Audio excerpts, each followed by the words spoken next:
한동훈 법무장관이냐 아니냐, 국민의힘 비대위원장을 둘러싼 격론이 지금 이어지고 있죠. 당 주류인 친윤계는 이 참신한 이미지로 대중적 인기가 있는 한 장관을 내세워서 영남당 이미지의 국민의힘 간판을 바꾸고 총선을 앞둔 보수층 결집을 이뤄내야 된다, 이렇게 주장을 하는데, 여의도 연구원장인 김성원 의원은 위기를 뚫고 나갈 수 있는 인물은 한 장관이다, 삼고초려라도 해야 된다, 이렇게 했고요. 장예찬 최고는 지금 위기 상황에 필요한 게 정치 경험이 아니다, 정치권 관습에 얽매이지 않는 파격적인 선택, 국회의원 기득권을 타파하는 변화가 필요하다며 한 장관 추대론에 힘을 역시 실었습니다. 반면에 비윤계는 정치 경험이 전무하고 한 장관으로서는 중도층 확장이 어렵다, 반대하고 있죠. 홍준표 대구시장은 윤 대통령 아바타를 다시 당대표로 만들어 본들 그 선거가 되겠느냐. 하태경 의원은 정치력이 검증되지도 않았는데 비대위원장 자리는 한동훈을 조기에 소진할 수 있다, 차기 주자인 한 장관을 아껴 써야 한다, 이렇게 얘기를 했습니다. 이용호 의원 역시 선거는 전쟁인데 전쟁을 지휘해본 전략 전술을 아는 사람을 장수로 모셔야 한다, 이렇게 이야기를 했습니다. 자, 이제 논란이 많은데 먼저 박원석 의원님, 예. 한동훈 장관은 오늘 그런 얘기를 했나 봐요. 당원이나 지지자들이 이 지지를 받지 못하면 국민의힘 입당도 비대위원장도 맡을 생각이 없다. 이게 무슨 뜻일까요?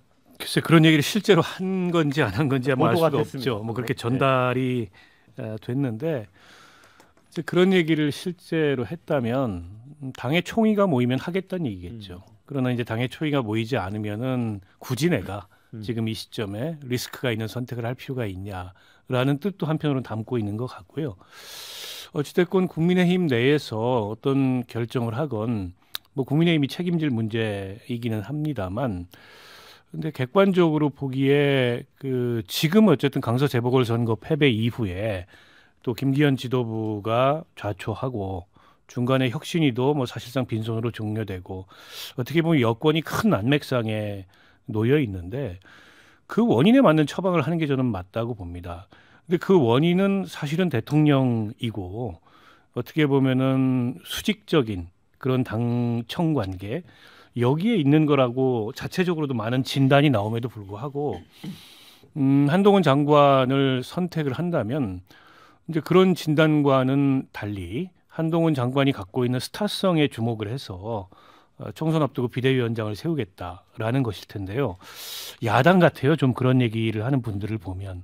근데 야당은 그럴 수 있는데 여당은 내년 총선이 굉장히 부담스러운 선거입니다. 그러니까 국회에서는 여당이 소수당임에도 불구하고 여당이기 때문에 뭔가 이게 좀 방어적일 수밖에 없는 선거이고, 대통령 국정 운영에 대한 중간 평가의 의미를 갖는 선거이기 때문에 결국에는 당이 비상대책위원회를 구성한다면 그동안의 국정 운영에 대해서 내지는 수직적 당청 관계에 대해서 좀 다른 목소리를 낼 수 있는 비대위원장을 세워서 일정하게는 차별성을 유권자들한테 보이고 심판이라는 좀 칼날을 피해가는 이제 그런 어떤 전략적 선택을 할 것 같은데, 한동훈 장관은 개인적 스타성은 뭐 충만한데 이를테면 윤 대통령한테 직언을 하거나 다른 얘기를 하거나 차별성을 보일 수 있는 인물은 아니잖아요. 근데 그분을 다시 비대위원장으로 세운다면 도대체 어떤 전략으로 내년 총선을 맞으려는 건지 짐작하기가 좀 어렵고, 그래서 아마 당내에서도 그건 좀 아닌 것 같다 이런 목소리가 나오는 것 같은데, 주말을 지나면서 급격하게 이게 한동훈 장관으로 추가 기우는 것 같아서 두고 볼 일입니다만, 제가 보기에는 그러면 이번 비대위원장 선택 역시 결국엔 윤심이고 대통령의 의중이다. 그럼 영원히 이게 수직적 당정 관계에서 벗어나는 게 아니고 더 빈틈없는 수직적 당정 관계로 내년 총선을 치르겠다 일 텐데, 그 총선의 결과가 어떨지 저는 객관적으로 굉장히 걱정이 됩니다. 네, 정국이 교수님. 예. 수직적 당정 관계, 대통령실과 당하고의 관계를 이제 이렇게 등치놓고 이제 하는 사람이 필요하다는 얘기거든요. 네. 근데 지금 거론되고 있는 김한길, 인요한, 뭐 원희룡 장관, 또 그런 점에서 보면 다 아니잖아요. 예. 그래서 이제 이 뭐 아바타로까지 얘기가 되는 한동훈 장관이 투입이 됐는데 지금 박 의원님 말씀이 그 정확한 거죠. 결국은 윤 대통령의 의중이 작용한 이번 그 국민의힘 재정비 같은데 제가 한 3, 4주 전부터 계속 방송에 나가지고 국민의힘이 망하고 있다 이런 얘기 말씀 많이 드렸잖아요. 결국은 이 혁신할 때 못하고 뭐 여러 가지 시점 놓치다 보니까 한동훈 장관까지 투입되는 이런 상황인데 저는 이렇게 생각합니다. 우리 정치권에서 이 국회에서만 4선, 5선, 6선 하는 의원들이 정말 그 법을 만든 이런 국회의원들이 직업으로서의 국회의원들이 있는데 이 사람들이 다 어디 가고 이 검사 공무원 하던 한동훈 장관을 모셔와야 되느냐 이런 걸 보면은 우리나라엔 정치가 없는 거죠. 여의도에는. 정말 아마추어들이 월급쟁이로서만 월급만 타먹은 겁니다. 그래서 이제 한동훈 장관이 오게 됐는데 그러면 한동훈 장관이 왔는데 앞으로 어떻게 될 거냐라는 건데 저는 이제 장점도 있고 단점도 있다고 봅니다. 장점을 말씀드리면 단점은 중도외연 확장에 한동훈 장관이 과연 그 힘이 될 것인가. 그러니까 저는 중도외연 확장에는 약간 퀘스천 마크가 있고 집토끼를 강화하는 데는 굉장히 도움이 된다. 지금 뭐 보수 진영에서는 팬덤이에요. 뭐 대단합니다. 그렇기 때문에 그건 확실한데 중도외연 확장성에서는 퀘스천 마크인데 이거 국힘에서 어떻게 판단하는지 제가 잘 모르겠고 그 다음에는 장점으로 보면요. 한동훈 장관은 그동안에 뭐 김종인 전 비대위원장은 정치 안 해봤다고 그랬는데 정치 20년씩 한 사람들 훨씬 잘했지 않습니까? 국회에서 한동훈 장관하고 붙어가지고 이긴 국회의원들이 없잖아요. 뭐 기억나죠? 박범계, 뭐 김의겸 그냥 한번 붙어보려다가 계속 깨졌거든요. 이 한동훈을 스타로 만들어준 게 지금의 그 야당 의원들이에요. 그런 거 보면은 한동훈 장관은 벌써 정치력을 지난 1년 반 동안 이 국무위원인데도 불구하고 여의도에서 전사로서의 자리를 확실하게 매김했단 말이죠. 그래서 이런 점에서는 굉장히 새로운 정치를 할 수 있지 않을까. 뭐 비대위원장이 됐든 선대위원장이 됐든 그런 점에서는 저는 굉장히 주목하고 싶고 제가 들은 정보인데요. 이 조중동 이 미디어에서 이 보수를 대표하는 미디어에서 지금 윤보다는 한동훈을 띄워서 앞으로의 어떤 그 미래를 한번 보는 게 어떠냐 이런 움직임도 있다고 합니다. 네. 김두 소장님, 어쨌든 한동훈 장관이 이제 윤석열 대통령의 아바타라는 그 시각은 이제 야당도 이제 주장을 하고 있는 거잖아요. 네.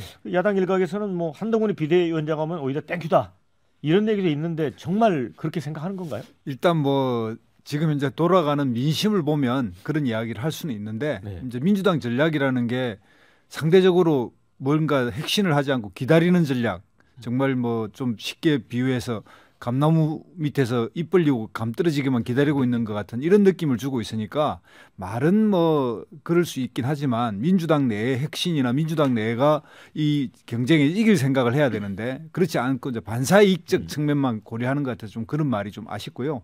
문제는 이게 총선의 결정적인 그 핵심은 저는 세 가지로 봅니다. 그러니까 민심과 그다음에 인물 그리고 이제 선거 캠페인 이 세 가지인데 제일 중요한 게 민심이거든요. 그러니까 민심은 총선은 대체로 뭐 쭉 이야기하지만 좀 해고적 투표. 그러니까 지금 윤석열 정부에 대한 평가적 성격을 강하게 띠고 있는데 윤석열 정부가 지금 해왔던 정치에 대해서 부정적이고 또 거기에 연관돼 있고 이미지가 연동돼 있는 한동훈 비대위원장은 그런 측면에서 민심을 위반할 가능성이 아주 높은 거죠. 그러니까 그의 정치적 개인적인 뭐 역량이나 여러 가지 어떤 뭐 언론에 나온 대로 약간 그 기존의 여의도 문법과 다른 행태 뭐 자기는 여의도 언어를 쓰지 않고 뭐 4천만 5천만 국민의 언어를 쓰겠다 뭐 이런 식의 이게 멘트는 아주 빛났지만 그런 이제 작은 기술 뭐 좀 더 어떤 날카로운 이걸로 총선을 이기기에는 힘들다. 그러니까 만약 국민의힘 비상대책위원회라는 것을 띄우려면 그런 부분을 싹 어쨌든 극복할 수 있는 민심의 부분, 즉 윤석열 대통령이 하고 있는 현재 정치에 대한 부분을 나름대로 치유하는, 그러니까 좀 비유적으로 표현하면 이런 겁니다. 노태우 대통령이 후보자로 뜰 때 전두환 대통령이 했던 지금까지 강압 통치를 가감하게 깨면서 등장했던 6.29 선언. 그러니까 그게 이제 전두환 대통령이 기획을 했다 이런 이야기도 있지만 어쨌든 다른 모습으로 나왔거든요. 그러니까 지금 국민의힘은 윤석열 대통령이 해왔던 그동안의 국정에 대해서 반성하고 사과하고 다시는 이런 거 하지 않겠다라고 하는 뭔가 그런 거를 표방할 수 있는 사람이 비대위원장으로 나와서 이 문제를 풀어나가야지, 그렇지 않으면 별무 소용이다. 그런 점을 깊이 고려할 필요가 있다, 이런 생각이 듭니다. 네. 자, 원영섭 단장님, 그 이제 오후에 윤재옥 당 대표 권한대행 주재로 이제 국회의원하고 당협위원장 연석회의가 열리잖아요. 이제 이 자리에서 한동훈을 추대할 거냐 말 거냐 결론이 날 수 있습니까? 저는 조금 더 지켜봐야 될 문제고요. 지금 뭐 바로 결론이 날 수 있을 거라고 생각하지는 않습니다. 왜 그러냐면 지금 한동훈 비대위를 적극적으로 찬성하시는 분들하고 반대하시는 분들 사이에서 한 6대4 정도예요. 물론 이제 한동훈 장관이 비대위원장이 되는 게 좋겠다라고 하는 사람들이 한 6 정도로 우세한 건 맞습니다.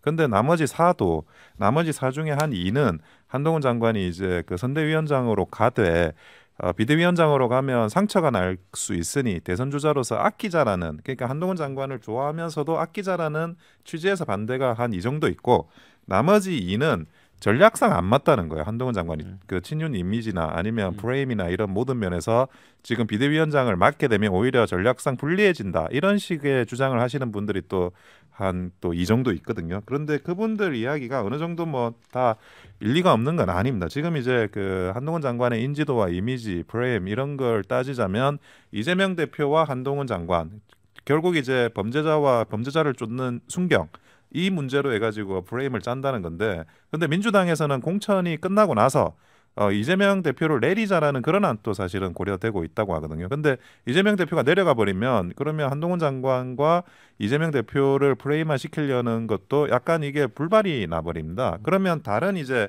정책이나 이런 것들을 껴서 총선을 치러야 되는데, 한동훈 장관이 가지고 있는 이미지는 일단은 그 공격수예요. 법무적인 공격수기 때문에 다른 정책을 아무리 껴넣어도 여기에서 뭐 그게 포커싱을 받을 수가 없거든요. 그러다 보니까 민주당의 대응을 생각한다 그러면 전략적으로도 조금 이게 맞는 건지는 다시 돌아볼 문제가 되고, 그리고 한동훈 장관을 반대하시는 분들이 단순히 이제 뭐 세보수계나 뭐 유승민계 여기서만 반대하는 게 아니라, 그리고 이제 홍준표 시장도 반대하고, 그리고 김태흠 도지사도 반대하고, 뭐 여러 가지 내부적인 데서도 반대가 좀 있는데, 그 반대를 뚫고 비대위원장을 수행한다라는 게 그게 또 만만치가 않습니다. 비대위원장이라는 게 당무를 이해를 하고 있어야 되거든요. 그 의사결정을 수시로 아주 신속하게 해야 되는 입장인데, 그거를 배워가면서 할 수는 저는 없다고 봐요. 그러다 보니까 그거를 이제 뭐 지금 그 비대위원장 많은 분들이 하자고는 하시는데, 그게 원활하게 이번 연석회의에서 결론을 할지 그거는 좀 더 지켜봐야 될 문제다, 그런 말씀을 드리고 싶습니다.